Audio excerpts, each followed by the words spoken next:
Navsanket news, अचूक आणि निर्भीड बातमीचा नवसंकेत। निवडणूक कालावधीत कोल्हापूर व इचलकरंजीत 3 दिवस दारू विक्रीस मनाई। कोल्हापूर आणि इचलकरंजी महानगरपालिकांच्या निवडणूक प्रक्रियेच्या पार्श्वभूमीवर कायदा व सुव्यवस्था सुरळीत राखण्यासाठी जिल्हाधिकारी राज्य उत्पादन शुल्क कोल्हापूर यांनी दारू विक्रीबाबत आदेश जारी केला। या आदेशानुसार निवडणूक काळात सलग 3 दिवस मद्य विक्री बंद राहणार आहे। निवडणूक कार्यक्रमानुसार 15 जानेवारी 2026 रोजी मतदान तर 16 जानेवारी 2026 रोजी मतमोजणी होणार आहे। त्यामुळे मतदानाच्या आदल्या दिवशी मतदानाचा दिवस आणि मतमोजणीचा दिवस असे 14, 15 आणि 16 जानेवारी 2026 या कालावधीत कोल्हापूर व इचलकरंजी महानगरपालिका हद्दीत संपूर्ण दिवस मद्य विक्रीस प्रतिबंध करण्यात येणार आहे।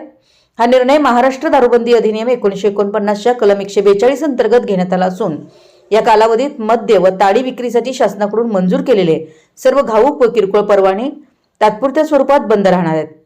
सदर आदेशाचे उल्लंघन करणाऱ्या परवानाधारकांवर कायद्यानुसार कठोर कारवाई केली जाईल असा इशारा प्रशासनाने दिलाय। हा आदेश जिल्हाधिकारी अमोल येडगे यांनी जारी केला असून निवडणूक काळात शांतता राखण्यासाठी नागरिक व व्यावसायिकांनी प्रशासनात सहकार्य करावं असं आवाहन करण्यात आलं आहे। नवसंकेत न्यूजसाठी कोल्हापूरहून अमोल कुरणे।